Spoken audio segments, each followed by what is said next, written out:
Hi everyone and Perlers. A few months ago, I received this email. Cheryl, you must get this book. It's about everything you have been saying in your blog. Check out the link on the website and get back to me. Well, Phil, if not for you, I wouldn't be here at the Charles Perkins Institute, Sydney University, about to get the authors Stephen Simpson and David Robenheimer to talk to you about what their research found.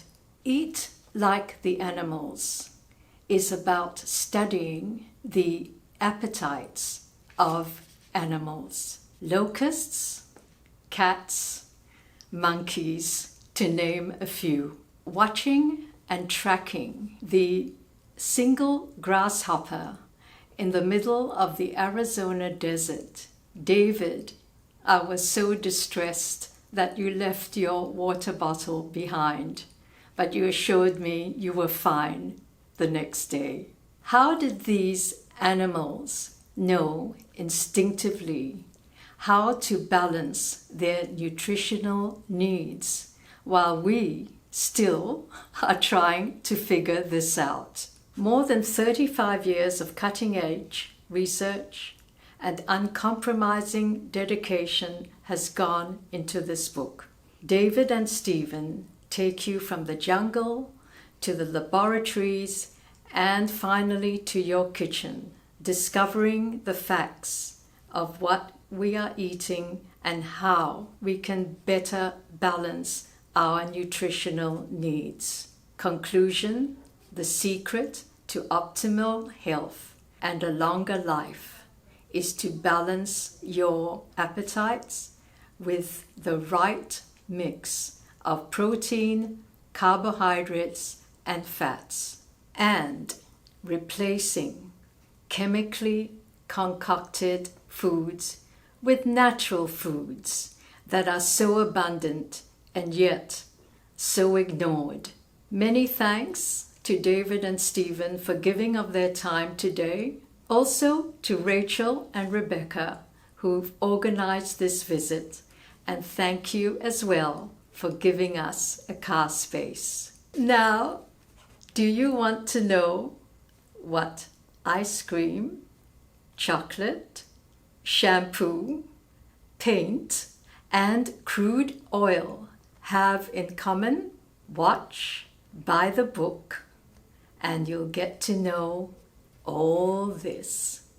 See you soon.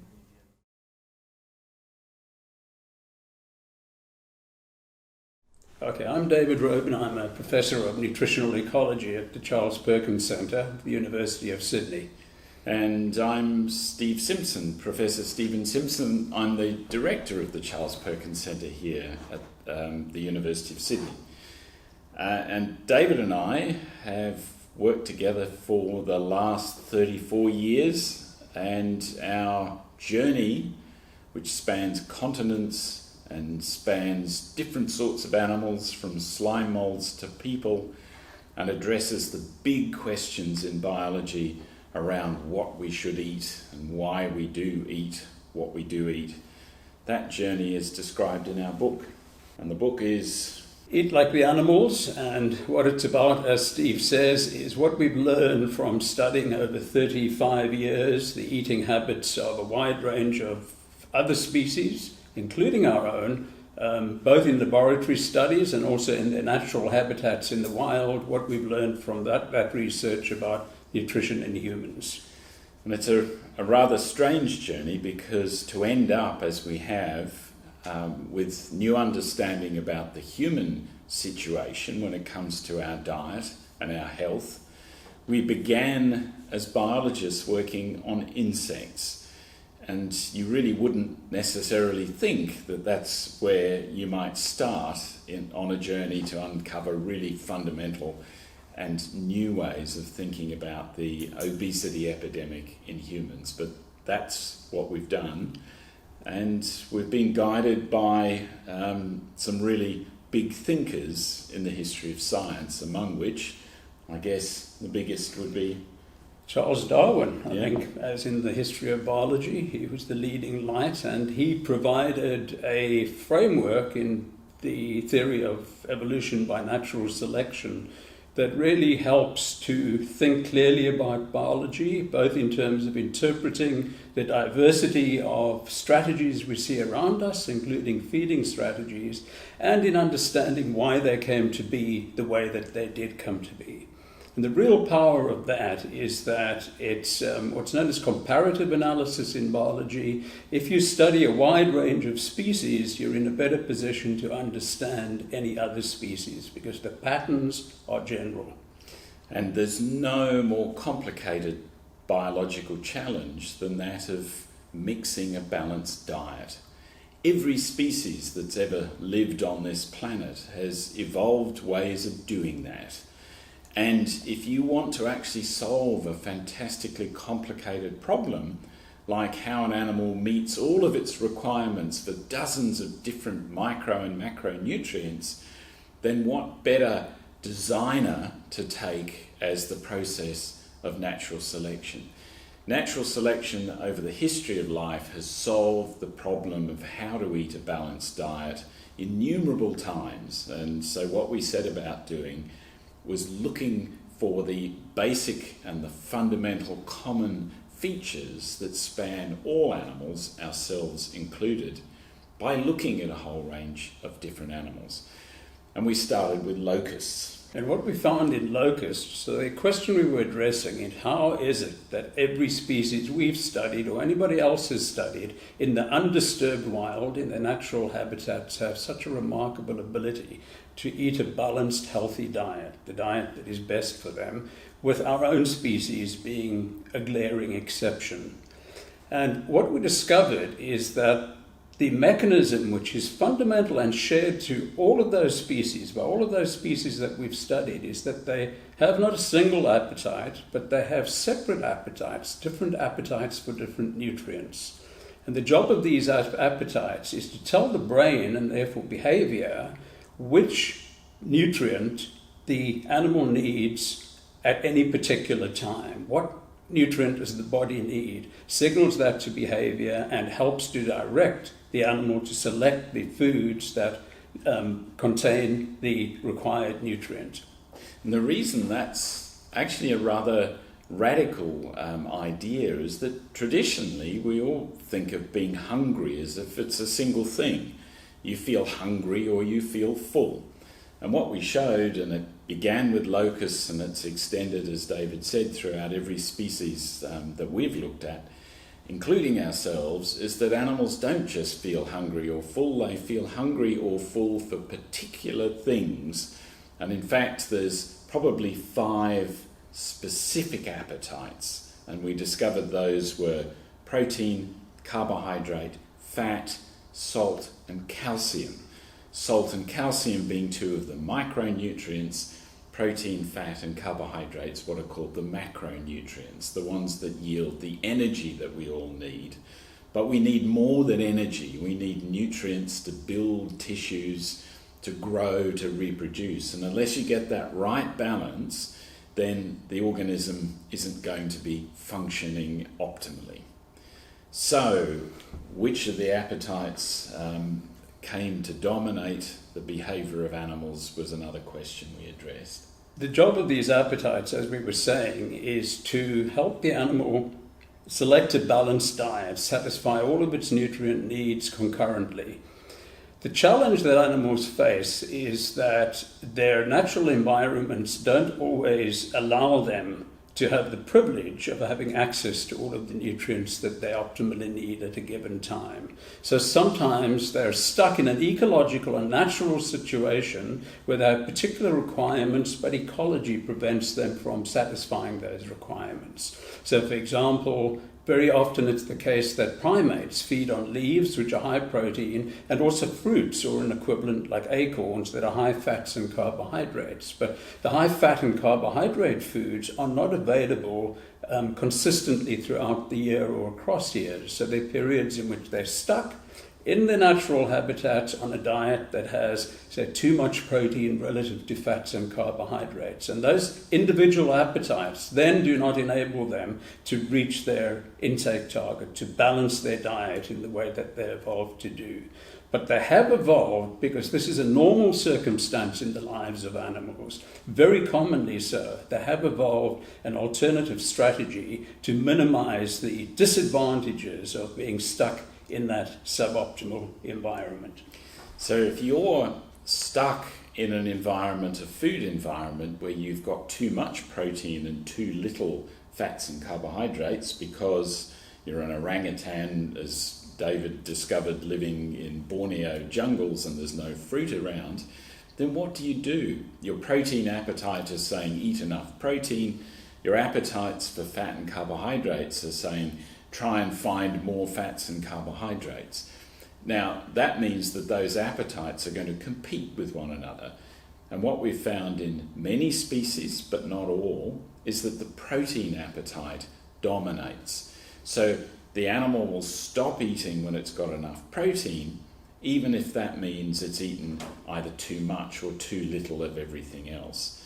Now, that is a phenomenon that we call protein leverage, and we discovered it initially in locusts and went on to show it in a whole range of other species, including ourselves. The implications of understanding nutritional regulation in that way are that it provides a new way of asking questions about what's gone wrong with nutrition in our own species. What is driving the obesity epidemic? Specifically, what it says that what we can think about, sure, biology is very important, but what those studies taught us is that the really important thing about biology, appetites, nutrient-specific appetites, is to understand how they interact with food environments, and especially with changing food environments. So we spoke, for example, about orangutans, that in periods when ecology changes their food environment, they regulate to constant protein intake, and what that means is that they will undereat or overeat fat and carbohydrates depending on their availability in the forests. That enabled us to ask a similar question about humans. Perhaps what's happening in our own species is there's nothing wrong with our biology, and in fact we had shown in our own research that we have the same nutrient-specific appetites as the other species we've studied. But what we really need to do is think about whether there is something that is diluting the protein supply in our industrialized food environments. And this led to an entirely new hypothesis about what is driving the obesity epidemic, which is the protein leverage hypothesis. And the reason it was such a radical idea was that conventionally people have tried to blame the obesity epidemic over the last 50 or 60 years on the excess consumption of fat and carbohydrates. In fact, people have argued, is it fat or is it carbohydrate that's driven the obesity epidemic? Because it's true that the excess calories that we've progressively eaten over time have come from fats and carbohydrates. All the while, the intake of protein in human populations across the planet has stayed virtually the same. What happened is that protein and fats and carbohydrates have become more abundant and cheaper and more highly processed in our food environments. Now, the fact that protein intake has stayed consistent over this time means that it hasn't contributed excess calories that have caused our waistlines to expand. But, and this is the insight that we derive from looking at locusts initially and other species, because we have a strong appetite for protein, it means our bodies are regulating its intake very precisely. And that means that the fact that protein has stayed constant over all these decades, whereas our waistlines have expanded as we've eaten more and more fats and carbohydrates, has been driven by our appetite for protein. The only way that we can continue to keep our protein intake consistently the same decade after decade is by having to eat more and more calories in the form of fats and carbohydrates, which have swamped our food system and diluted protein, even though protein is super abundant around us, even more abundant are these excess calories in the form of fat and carbohydrates. So protein appeared to make no contribution to the excess calories, yet it has driven everything. And this is a fairly radically different insight into what's driven the overconsumption of fats and carbohydrates and hence energy, leading to an obesity epidemic. What it proposes is that we eat too much fats and carbohydrates, not because we have particularly strong appetites for those nutrients, but because we have a stronger appetite for the third nutrient, which is protein. And through the process that Steve has described, what that strong appetite does is causes fats and carbohydrates to be passively overconsumed. It also explained why if you go onto a high protein fad diet, you lose weight. And the reason for that is because you have to eat fewer calories to get to your protein target, and hence you'll lose weight. If there's a high concentration of protein in the diet, and that's what a high protein diet is, you need to eat less of it to get to your protein target, whereupon your appetite for protein stops you wanting to eat more. And you will have eaten fewer calories than you need to remain at that excess weight, and you'll lose weight. So that explains also why the high protein fad diets all work. The problem with them is that they do work, but they work in the short term because they require discipline to adhere to. And the reason for that is they're imbalanced with respect to the balance of macronutrients that our appetite systems interact in order to target. So they're imbalanced with respect to what is the natural balance of macronutrients within our diets. And that means that to stick on a very high protein diet, it requires discipline, and there's only so long that most people can stay on a diet that is causing them discomfort. And meanwhile, your fat and carbohydrate appetites are encouraging you to eat those nutrients. And as David says, you fail ultimately. But more than that, the very fact that your appetites don't let you eat too much protein suggested to us that maybe there's a problem with eating too much protein. Now, we've evolved, like many animals, an appetite system for protein that doesn't let you eat too little or too much. Now, eating too little makes sense because you need protein to grow, to reproduce, to maintain your tissues.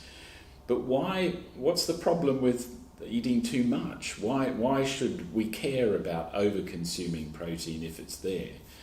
Well, that suggested to us that there may be some problem with excess protein intake, and we set about to answer that in experiments initially with flies and then with mice, and we started to look across a range of species and came to the same conclusion, and that is that excess protein intake does indeed come with a cost.